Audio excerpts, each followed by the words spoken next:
With the newest update to Stardew Valley here, I figured it was finally time to release a modding tutorial for one of my favorite cozy games. This tutorial will be for manual mod installation only on PC, as I won't be covering Android modding for the game.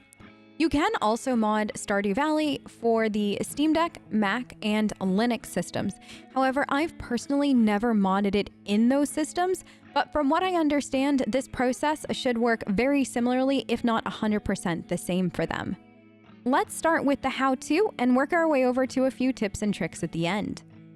It's important to note that modding for Stardew Valley is all done in your Stardew Valley game folder, where your .exe is located, so it's important to know where that folder is and be able to navigate to it whenever you'd like. If you're on Steam, just simply right-click your game, and in the drop-down that appears, hover over Manage, and then select Browse Local Files. That should take you straight to your game folder. From here, you'll want to download both Content Patcher and the SMAPI mod for Stardew Valley. I'll leave a link for both of those in the description. As a quick note, it looks like SMAPI has been including Content Patcher in its download folder, so you only have to download SMAPI. However, if you do find yourself without Content Patcher in that folder, you can always download it separately.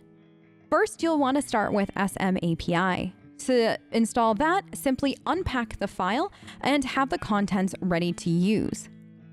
If for whatever reason you can't unpack/open this folder, you can always download .7zip, which is a free program that can open both zip and .rar files. Once the SMAPI folder is unpacked, open up your SMAPI installer folder within it and then click on the appropriate install file, depending on if you're going to be using Mac, Linux, or Windows. For me, I'll click on the Windows one. When it opens, follow the prompts on the screen. You'll want to enter in the number of your choice and then hit enter. For the example on screen, it has my game path correct, so I'll type in 1 and then hit enter. After that, type in 1 to install it, or if you need to uninstall it, type in 2 and then hit enter. It will then install SMAPI into your game. If you go back into your game folder now, you'll notice that you have a new .exe called Stardew Modding API. You'll want to use that from now on in order to launch your game with your mods installed. If you don't, most if not all of your mods will not show up in your game.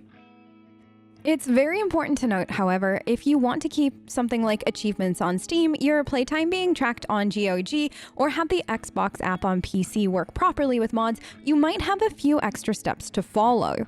The Stardew Wiki has a detailed set of instructions that I will make sure to leave linked below. You should also now see that you have a mods folder inside of your game folder. If you don't have one, simply create one by right-clicking inside the game folder, select New, and then New Folder and name it Mods.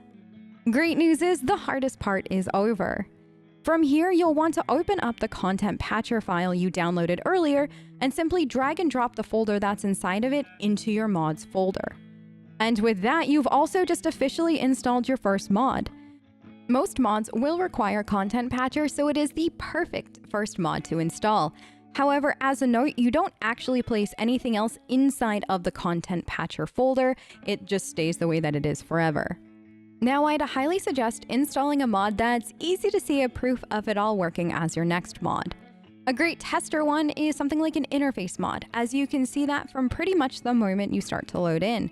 I'm going to be using the Overgrown Flowery Interface mod as mine. I'll also link that in the description in case you'd like to use it. After it's downloaded, open up the download file again and drag and drop the folder inside of it into your mods folder, just the same as we did before with Content Patcher.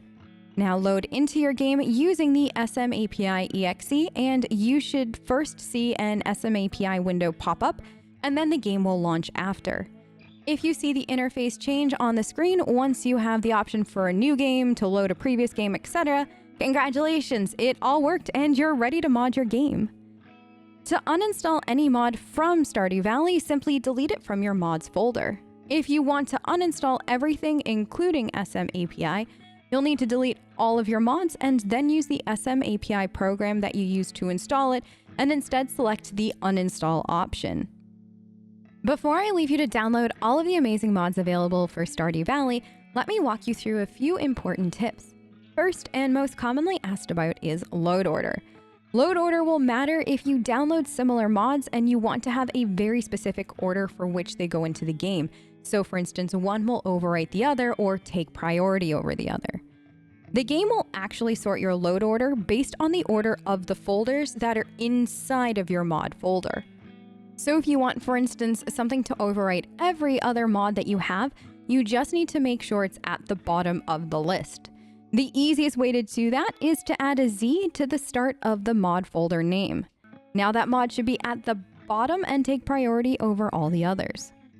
Secondly, while most mods that people use now use Content Patcher, some are still using the old school method of overwriting game files like we did way back when.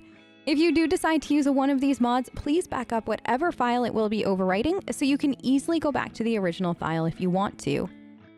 Read mod descriptions very, very carefully. A lot of mods for Stardew Valley are interconnecting, so you'll need a few mods sometimes to go with the mod you want to use. For instance, you can't use an alternative texture pack if you don't also have alternative textures installed. When updating mods, usually you can just drag and drop the new file into your mods folder, just like how you installed it originally, and let it overwrite the files.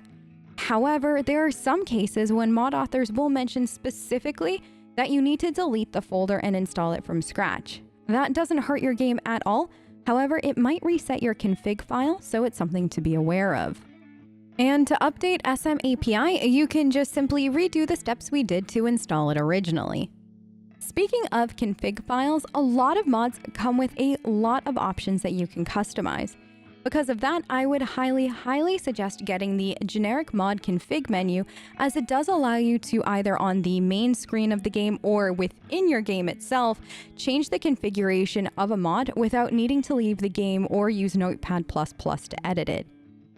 Lastly, if you know you'll be playing a lot of Stardew Valley and don't want to have to keep going into your game folder to launch the game, you can do what I do, which is to pin the SMAPI created exe to your taskbar.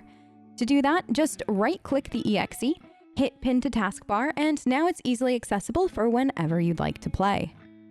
And I do believe that that covers most, if not all, of the important modding points for Stardew Valley. I hope you enjoy your time modding and playing this amazingly cozy game. Thank you so much for watching, and I'll see you next time. Bye!